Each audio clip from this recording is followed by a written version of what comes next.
নমস্কার, জয়শ্রী গণেশ আপনাদের প্রত্যেককে জানাই স্বাগতম আজকের বিশেষ পর্বের অনুষ্ঠানে।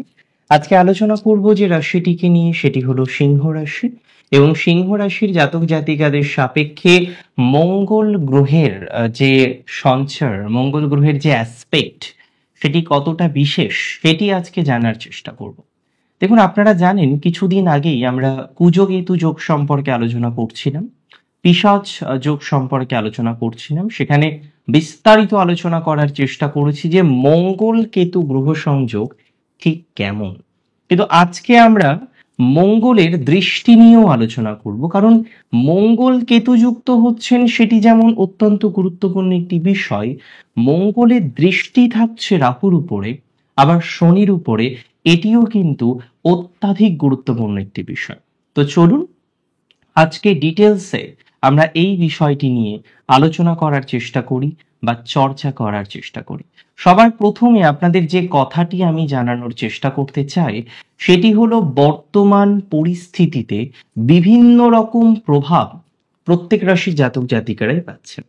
তবে এখানে যেটি উল্লেখযোগ্য বা মোস্টলি উল্লেখযোগ্য, মঙ্গল যে কিনা অগ্নিতত্ত্বের গ্রহ, মঙ্গলের মধ্যে ফায়ারি নেচারটা অনেক বেশি। আগুন, আগুন মানে তৎক্ষণাৎ, হঠাৎ।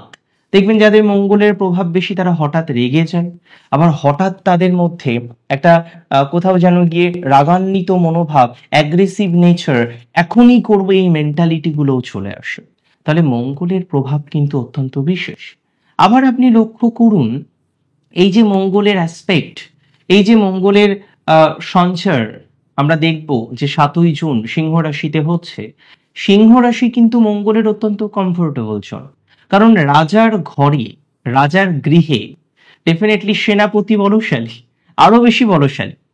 সেই সেনাপতি যে কিনা মঙ্গল, যার মধ্যে আছে অ্যাগ্রেশন, যার মধ্যে আছে প্রচুর পরিমাণে কাইনেটিক এনার্জি, সেই মঙ্গল গ্রহের সপ্তম দৃষ্টি থাকছে কোথায় জানেন? রাহুর উপরে। রাহু কেমন? রাহু প্রকৃতিতে রাগী। রাগী বলতে রাহু অ্যাম্পলিফাই করে যে কোনো একটা বিষয়, রাহু আরো বাড়িয়ে দিতে সাহায্য করে। রাহুর মধ্যে আছে ইলিউশন, মায়া, প্রচুর পরিমাণে মায়া, কামনা, বাসনা। এবং যে কামনা, যে বাসনা কখনোই সম্ভবত তার পরিতৃপ্তি আসবে না। অর্থাৎ রাহুর প্রভাব যেখানে, সেখানে কিন্তু পূর্ণাঙ্গ পরিতৃপ্তি আসে না। আজকে চাওয়া পাওয়া থাকতেই পারে, কিন্তু সেটিকে কেন্দ্র করে যে পূর্ণাঙ্গ প্রশান্তি, পূর্ণাঙ্গ শান্তির জায়গা, সেটি কিন্তু প্র্যাকটিক্যালি আসে না। তাই আমি মনে করি এই জায়গাটিকে অত্যন্ত গুরুত্বপূর্ণভাবে লক্ষ্য করতে হবে যে রাহুর প্রভাব ঠিক কেমন। এখানে যেহেতু সেভেন্থ অ্যাসপেক্ট, অপোজিশনাল অ্যাসপেক্ট, মঙ্গল চেষ্টা করবে কিছু কিছু বিষয় রাহুর মাধ্যমে কমপ্লিট করা। যেমন যেমন সিংহের ক্ষেত্রে মঙ্গল চতুর্থপতি, নবমপতি। এখানে আপনার কিছু ক্রয় করার মেন্টালিটি তৈরি হতে পারে, আপনার গৃহের কিছু রিনোভেশন করার মেন্টালিটি তৈরি হতে পারে। অনেকের ক্ষেত্রে আমরা দেখব গৃহের রেনোভেশন করার জন্য উঠে পড়ে লাগতে পারেন এই সময়। অনেকে প্রপার্টি পারচেস করার জন্য এই সময়ে তার যেন মেন্টালিটি আরো বেশি চেঞ্জ হতে পারে। সো আমরা অনেকের ক্ষেত্রেই দেখতে পারবো এই সময়ে স্থাবর সম্পত্তি পারচেস করার জন্য, স্থাবর সম্পত্তি লাভ করার জন্য তাদের মেন্টালিটি অনেক বেশি ডেভেলপ করে যাবে।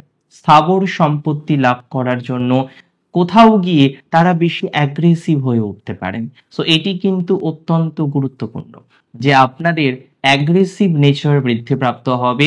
হঠাৎ করে মনে হবে যে না, এবার ফ্ল্যাট কিনেই নেব, কারোর কথা শুনবো না, এবার একটা ভেহিকেল কিনেই নেব, কারোর বারণ শুনবো না। সো এখানে কিন্তু ভুল হওয়ার টেন্ডেন্সি থাকছে। অর্থাৎ তাড়াহুড়ো করতে গিয়ে, হঠাৎ করতে গিয়ে, এখনই করতে গিয়ে বিপদে করতে পারেন। তাই খেয়াল রাখতে হবে, আপনি প্রপার্টি কিনবেন খুব ভালো কথা, বাড়ি কিনবেন আরো ভালো কথা, একটা ভেহিকেল কিনতে চাইছেন কোনো অসুবিধা নেই। অসুবিধা তো আছেই, সেলফ ড্রাইভিং করা যাবে না, কারণ মঙ্গলের অষ্টম দৃষ্টি আছে শনির উপরে, এখানেও সমস্যা। শনি মঙ্গলের কম্বিনেশন এবং পরস্পর বিরোধী গ্রহ। শনি যেমন প্রভাব দেয়, মঙ্গলের প্রভাব অনেকটাই তার উল্টো। শনির জগৎ ঠান্ডা, শনি স্লো চলতে পছন্দ করে। ডিলে, দেরি করা শনির অন্যতম বৈশিষ্ট্য। যদিও সেখানে মঙ্গল চাই এক্ষুনি, এখনই দরকার, এটা মঙ্গলের নেচার। শনি এবং মঙ্গলের প্রকৃতিগত পার্থক্য আমরা লক্ষ্য করতে পারি।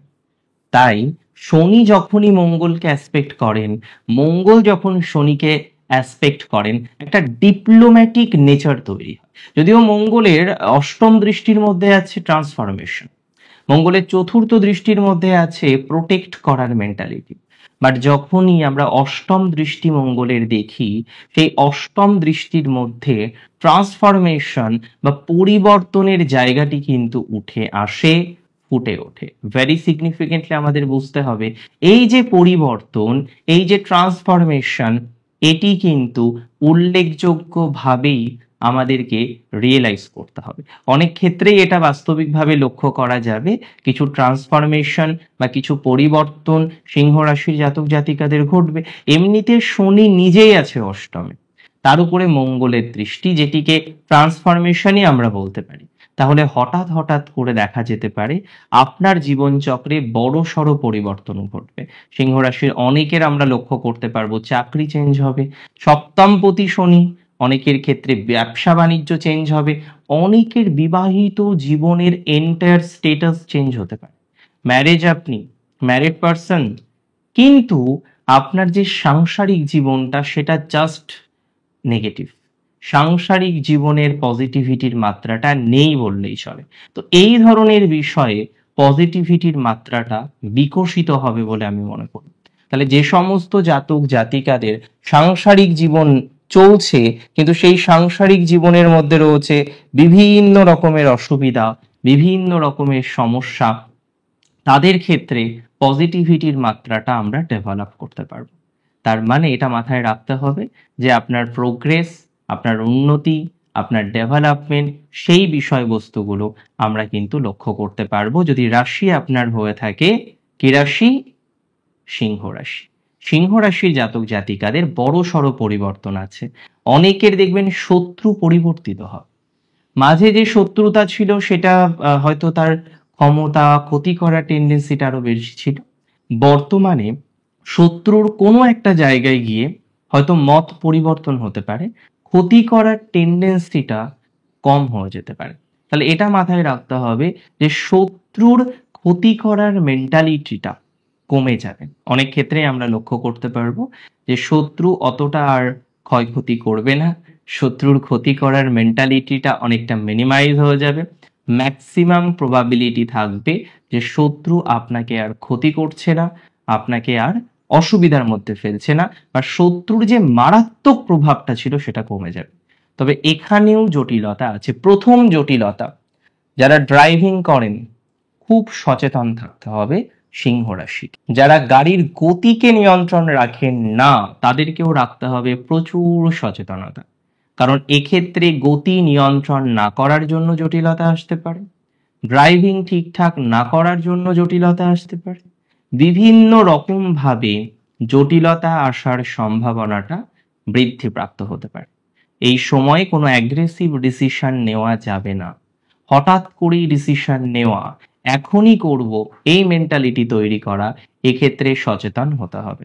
অর্থাৎ এখন করব, হঠাৎ করব, আজই করব, এখনই করতে হবে, এই মেন্টালিটি থেকে আপনাকে নিজেদেরকে বাঁচিয়ে চলতে হবে বলে আমি মনে করি। সেটা একটু ম্যানেজ করুন, আদারওয়াইজ প্রবলেম হতে পারে। দেখুন, পরিস্থিতি যেমনই হোক না কেন, পরিস্থিতি পরিবর্তিত হবে, তবে একটা ভুল ডিসিশন জীবনচক্রকে স্পয়েল করে দিতে পারে। আর সিংহ রাশির এমন কিছু ট্রানজিট এই মুহূর্তে রয়েছে, যে ট্রানজিট কিছুটা ভালো, কিছুটা ভালো নয়। যে ট্রানজিটকে ঠিকঠাক রাখতে হলে, বা যে ট্রানজিটের ফলাফলটাকে ঠিকঠাক রাখতে হলে, আপনাকে কিন্তু কিছু বিষয়কে উপলব্ধি করে এগোতে হবে। যার মধ্যে আমি প্রথমেই আপনাকে বললাম, ড্রাইভিং ঠিকঠাক করা, অতিরিক্ত উত্তেজনা বশত কোনো কাজ না করা, কারণ সেক্ষেত্রে সমস্যা আসতে পারে আরো দৃঢ়।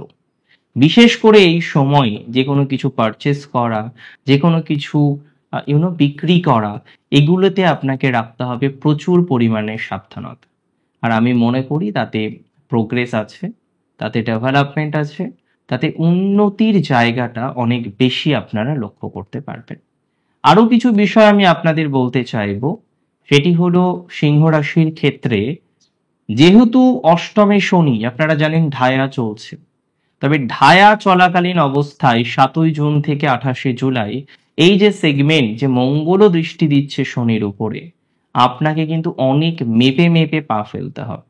তাই আর্থিক লেনদেন করার ক্ষেত্রে, আর্থিক ট্রানজাকশন করার ক্ষেত্রে অনেক বেশি সচেতনতা গ্রহণ করুন। আমার মনে হয় সেটি সব থেকে বেশি প্রয়োজন বা দরকার। আপনারা অনেক ভালো থাকুন, সুস্থ থাকুন, স্বাভাবিক থাকুন, সেই কামনা রেখে, সেই বাসনা রেখে আজকের অনুষ্ঠান এখানেই শেষ করছি। জয় শ্রী গণেশ।